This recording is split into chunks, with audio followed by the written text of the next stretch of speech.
Hello, everyone, and welcome to First Draft Friday. I am your host with Authors A.I. My name is Alessandra Torre, and I am joined today by Gordon Byron, and we are going to be talking all about character development in your novel and how you as an author are almost an actor in your own book. So I'm very excited to talk about this. Welcome, Gordon. It's great to have you. Do you want to introduce yourself to the audience?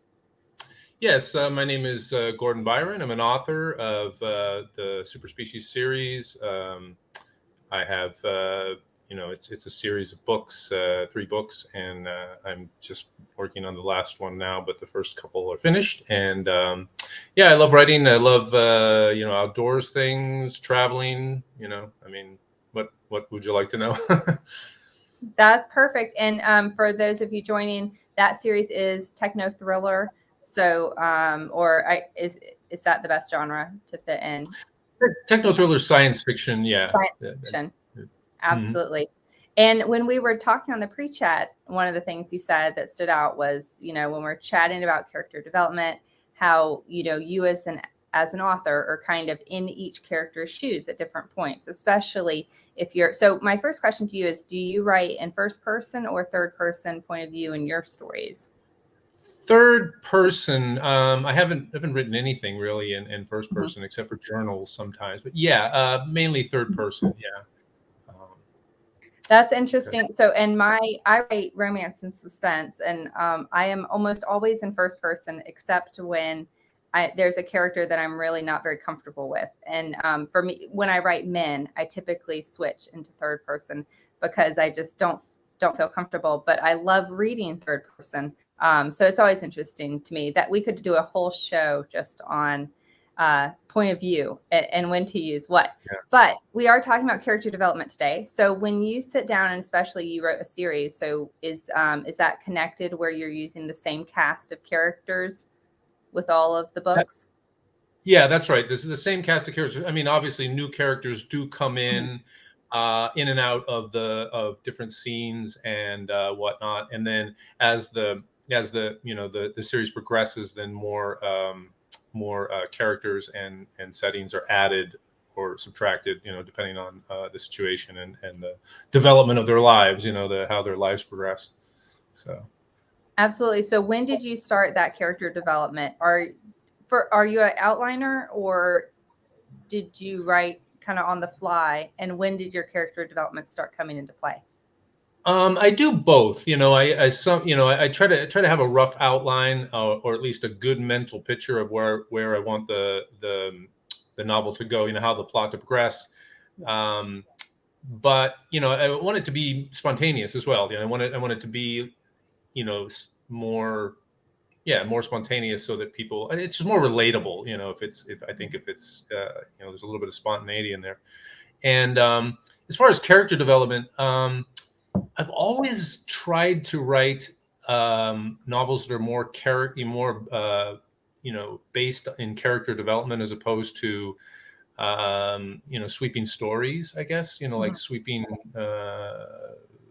great, epic. I try to epic, stories as well, but more based on characters and how they're affected by events, how their mettle is tested, their moral fiber or their just strengths and weaknesses are put to the test, and how they evolve over the course of how life changes them, because we have these moments, right, where we're just tested beyond points which we think we can handle, points which strengths that we didn't know we had, we suddenly find when it's necessary, or we don't. Sometimes we just feel just overwhelmed and broken by things, but somehow I guess most people learn to pick up the pieces and move on. So I try to attack deal with my characters and put them in situations which they're forced to transform in some way.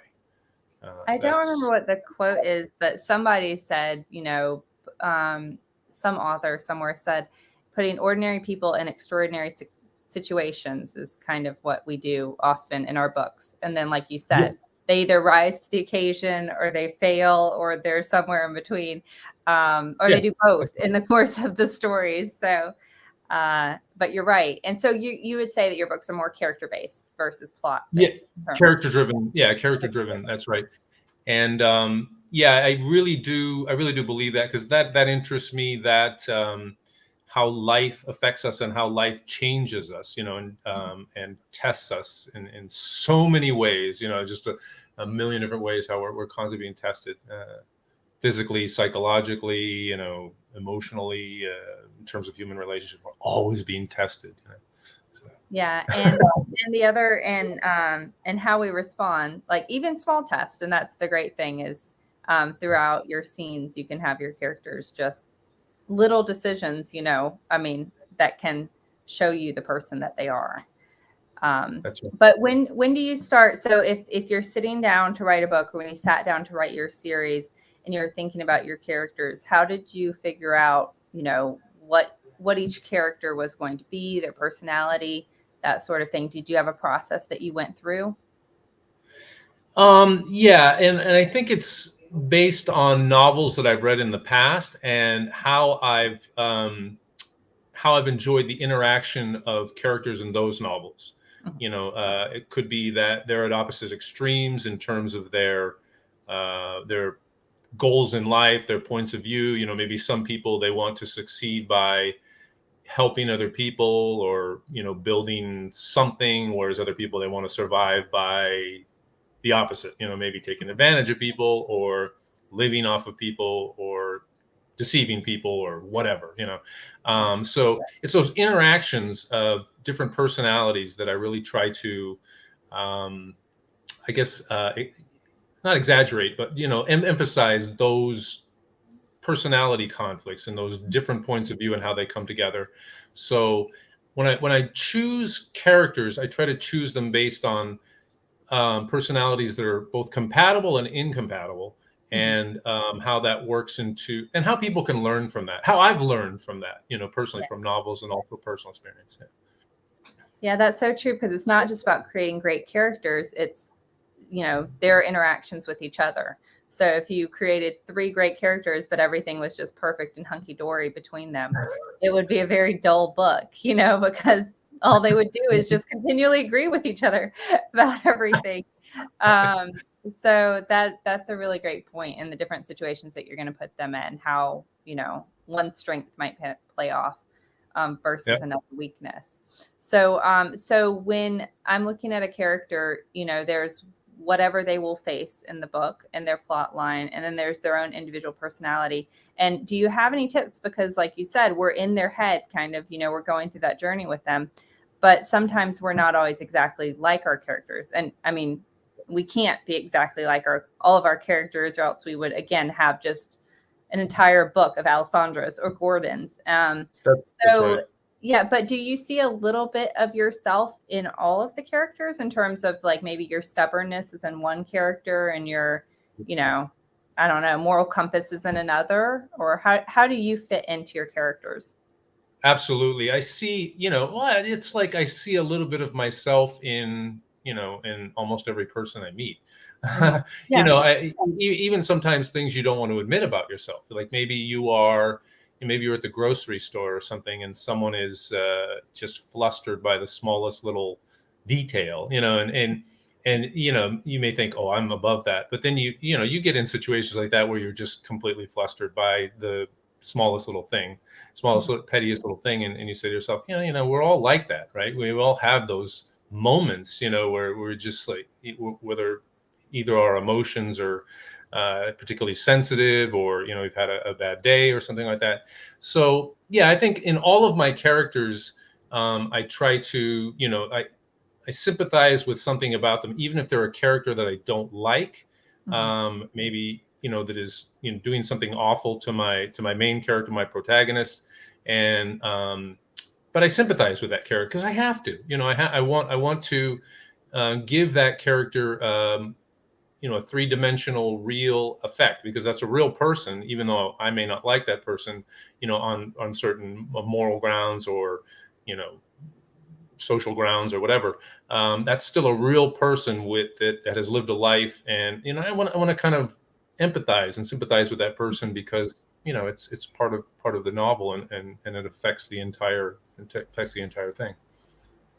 And some of the best villains, this was a different episode we did that was talking about villains. And I wish I remember who the guest was, but it was saying that, your best villains have a side that you can relate to, and so that's one of, even when you think about movies, when you think about like, Hannibal Lecter, like there was a part of you that liked Hannibal Lecter, even though he was obviously like, a horrible individual in terms of what he did to people. But if you can create a human side, or even in Silence of the Lambs, like when the serial killer had the puppy that he really loved, you saw a human side, and who hasn't loved a puppy? I mean, maybe a cat person, but some everyone can relate to that. So I love that point, because it doesn't have to be that extreme. It doesn't have to be a serial killer, but it can still be. I err on the side, when I read a lot of my book reviews, a lot of my characters are often saying they're all unlikable. Like, these are all unlikable characters. So I think I embrace the negative qualities when I write characters, because I find them so much more interesting than the kind, happy, innocent people. Well, you have to write what really inflames your interest, don't you? I mean, for each one of us, it's something different. We like, I mean, some of us like goody two shoe characters, and some of us like villains, and some of us like something. There's an entire spectrum in there. Right? Some people like something in between, or wishy washy characters, or what have you. So it's just just a matter of personal preference, I guess. And and I also think I pick up so much on, I'm constantly researching for a character, right? So everybody I meet, and it's easy. It's like when you go to a restaurant and you only remember the bad appetizer, and you don't focus on the good things. So I think it's the same thing. I'm continually meeting people and going, ooh, I'm going to save that little quirk of theirs, and set it aside, and maybe I can use it in a book somewhere. Because it's so humanizing, isn't it? I mean, in a sense, I think it's our faults or our foibles that really sort of make us who we are in a certain sense, and also make, in a way, they kind of endear us to other people, because someone who is either too perfect or too imperfect, I guess, is just not very human, right? If someone is too perfect, or in every way, or just has nothing but faults, I mean, that's not very endearing, I guess. But it's those little things that maybe don't fit in, to what you thought that person was, or that really stick in your mind sometimes. And I want to hop to a question from YouTube, and this is from Kit, and the question is, biggest mistakes writers make in creating characters. One of the biggest mistakes I made when I first started out was I guess, like you said, referring back to what you said, is kind of making every character like you, or thinking that, I guess, that every character should be like you, or even thinking that every character should be some grand and glorious, memorable person. And trying to make them just great, whereas in reality, even great people have a human side, and have faults. So you should, make a character who is super in some ways, super at a job, or super at, what have you, whatever it is, but also humanize that person and make them a human being that people can relate to, a person that has a family. Maybe they have problems with their family, their kids or whatever, because they're not perfect, and none of us are. And I think that should be communicated, even in, like, in spy novels or whatnot, where pretty much characters are they're not emotional typically. They're just they're going through different action sequences or whatever. Yeah, and coming from a romance background, I think the biggest mistake, like you said, there is these perfect heroes that have absolutely no flaws, and often the heroines are the same way. is you want to create flawed and, like you said, relatable characters. The other thing that I see is inconsistency with characters. So someone will spend the first half of the book creating a character, and then the second half of the book, that character will act or react in ways that don't fit everything that you set up, you know? So that's right. That's the other is, and with a series, it's got to be even harder. I've written a few series, but for the most part, I write standalone. So do you have a series Bible, or how do you keep track of your characters and kind of keeping them consistent while they're still changing throughout the books and their situations? Well, you know, what was recommended by Stephen King, and I have always remembered this, is what I'm pretty sure it was Stephen King. He said he writes 10 to 20 pages and then goes back and edits. So you're constantly being reminded of the story. You know, I write, you know, if they're minor characters or just like walk-on parts or whatever, you know, I'll write them down usually somewhere in the document. But generally speaking, if you do that, like you write 10 pages or 20 pages, then you go back and edit, and you're constantly doing that, you know, it's not only preventing you from, you know, having to edit, you know, 100, 200, 300 pages at a time. It's also reminding you of the story, you know, and the events that happen. And it helps you to keep it straight too. So your characters, yeah, but I have noticed that too. People will, and I was guilty of that too, and maybe I'm still a little bit guilty of that. You know, is keeping the dialogue within the personality and the emotions and sentiments of the character. You know, like making sure that this is something that person would say, something that person would think. So yeah, that's a really good point, because if you have a dialogue oftentimes can flag as inaccurate. Linda from Facebook said, and this fits in well with what we're saying, do you advocate writing detailed character profiles? Have you ever done that for your books? I have, but it's mostly a mental exercise. I used to do that more than now. Now it's mainly a mental exercise. And, you know, I normally, even when I write it, I don't stick within that framework. So if the character is, you know, say a heroic figure or, you know, a normal type person, then, you know, I have some ideas about that. Maybe I'll write a general outline, but, you know, I don't stick to that typically, because people grow.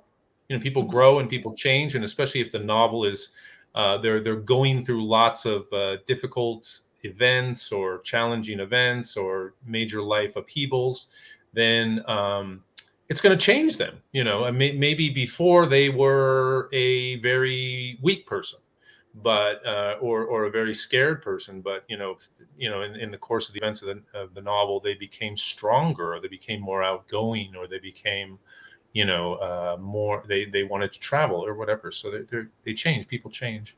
So yeah, in general, I think it's a good idea though. Yeah, I'll keep a notepad where I'll jot down the tiny, like, works at Sally's Diner, you know, I don't know, age, whatever, because I forget those details. And I think it all depends on your personality type, because for me, if I went down and wrote a detailed character profile, I think I'd be bored with that character by the time I was done with it. So I like to learn my characters as I write, but every author is different. But you're right. Those minor things, you know, those little things like, you know, he was driving a red Camaro or something, you know, 20, 30 pages, 50 pages later, you're not going to remember it's a red Camaro, right? Yeah, absolutely. Diane from Arizona said, what exercises do you do to get to know your characters? Do you have any exercises that you rely on? Exercises in terms of mental exercises, I always try to think in terms of, I try to get out of myself. Like the novel is not about me, it's about that character and how the character is dealing with the situation, dealing with the person.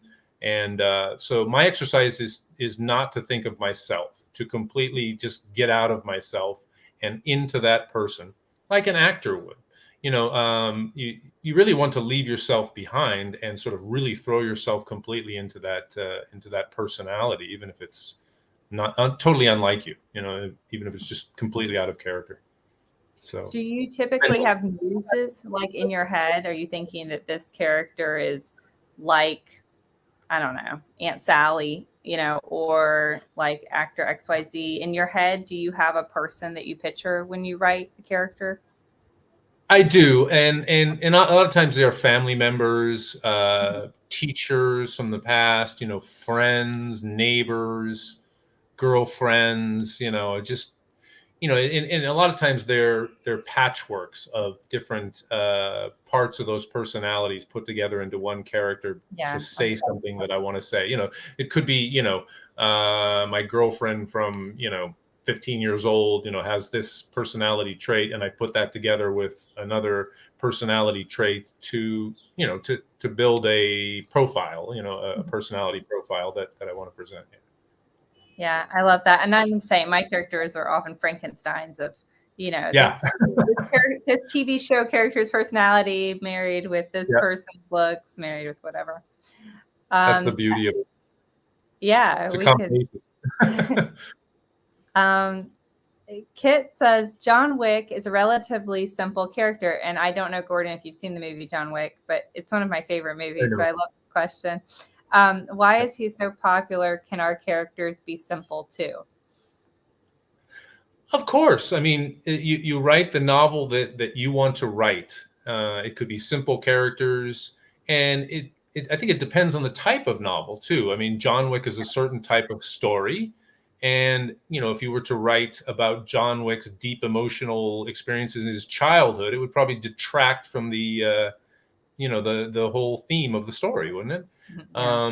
You know, and it depends on the type of novel. Like if you're writing a spy novel, like I said, you don't go into, you know, his relationship with his mother or something. You know, you stick with the story and the action sequences and, you know, the gun battles and the car chases, right? Yeah, So absolutely.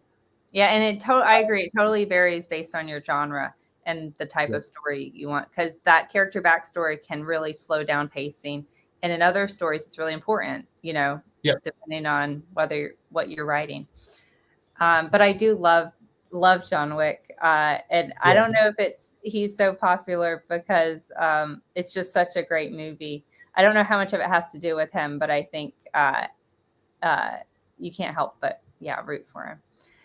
probably the great acting too. Yeah. Keanu did a great job with that. Always does. So this is a more detailed question. I don't have the name, but it's from someone on Facebook. And they said that my characteristics emerged as my manuscript developed. I tried to write character profiles at the start, but found that they didn't fit as my story started to emerge. Is it wise to just stick to minor characteristics rather than major ones? Am I just a bad writer, or am I just using an unconventional approach? So before I let you answer, of course, it's not that you're a bad writer. All of our processes are different. So so definitely don't think that, but I'll let you answer that question, Gordon. No, I think everyone, you know, you need to find your individual voice. You know, there's no you know, one size fits all for writing a novel. Even a nonfiction book. Everyone writes their own way. Everyone has their own voice to get out to the world. I don't think you're writing in the wrong way, but you know, if you again, just think about you know, the type of novel that you're writing and how your characters fit into that. And if your characters develop and change and grow, and they adopt new traits, new characteristics during the course of the novel, then that's great. You know, I mean, some of the best novels in the world, I think, have been you know, had that you know, had that chain of events where, you know, they change a lot at the end. You know, like you know, the Count of Monte Cristo or something like that. You know, I mean, started off as a pretty nobody character, and then at the end he was, you know, quite swashbuckling and a very strong, you know, formidable figure who could do anything, right?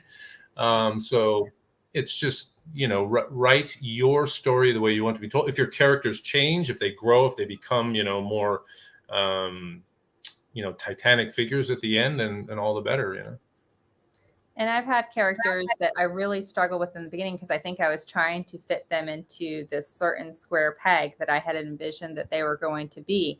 And it was just like writing in mud. Like I just couldn't get. And then finally, it was like once I figured out that character's personality, you know, which wasn't what I had initially intended, then the story just, then every scene with that character was easy. So I think it's fine to be kind of fuzzy in the beginning if you aren't sure. And then, as Nikki said, who's also on Facebook, she said, when I'm writing my characters, it's almost like they're shy in the beginning and show me more of their character as the story progresses. And but that's the growth. Other authors who know everything from the start. So go ahead. Sorry. That's the growth process for the author too. Initially you have maybe, in mind a couple characters, a man, a woman, or whatever, a family or something like that. And they're you don't really have a clear idea of who they are and what will happen to them and, over the course of the events. But then it develops and you grow along with it. You get better at your craft at the same time.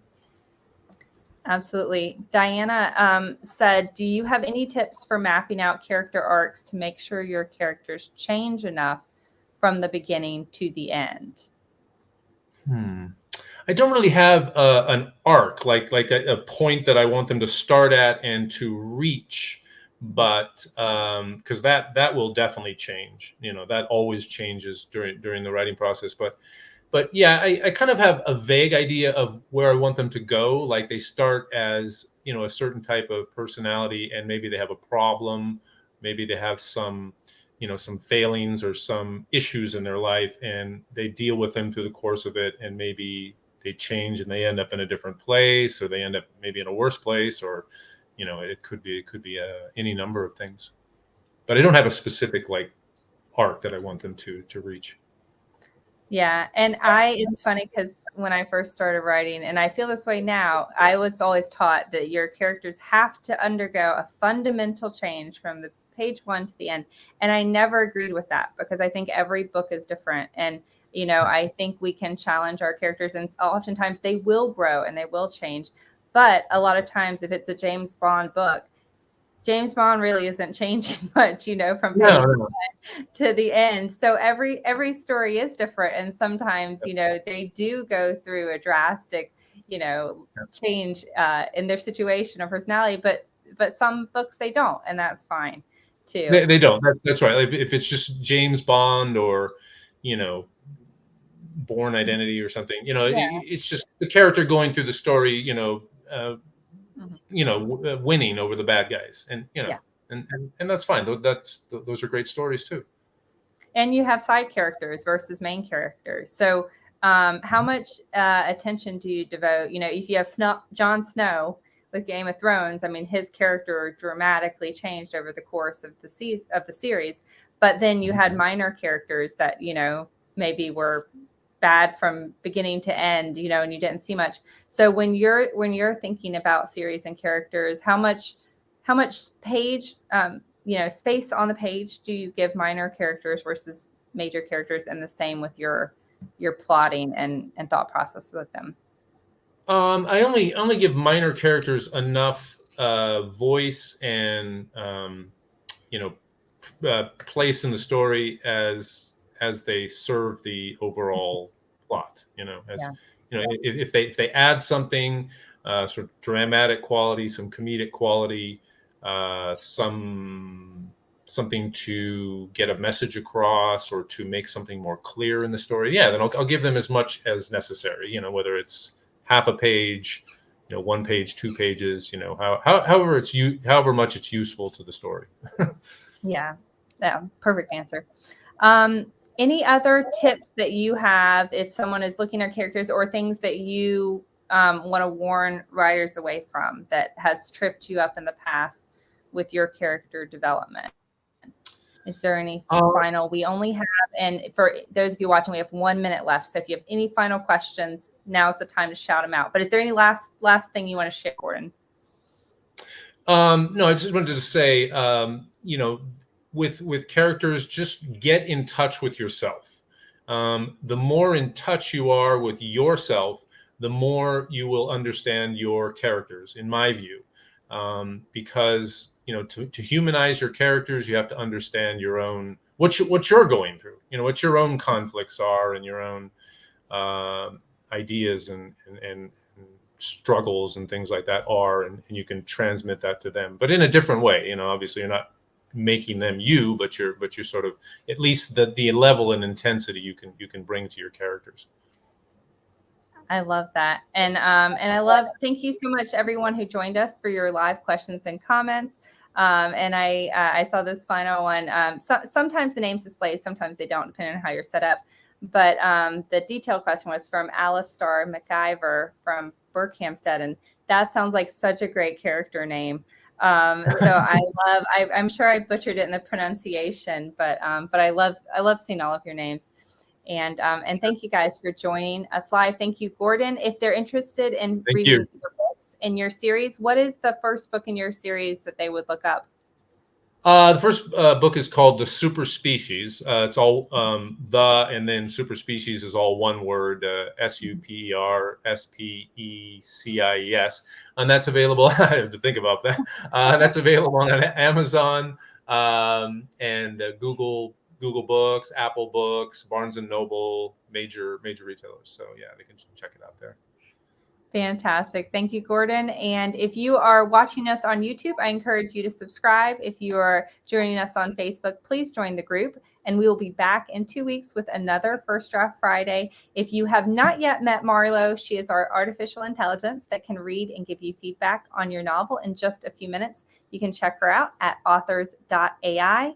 And again, we'll see you guys in 2 weeks. Thank you so much, Gordon. Thank you, everyone, for joining us. Thank you very much. Pleasure to meet you. Y'all have great weekends. Bye-bye.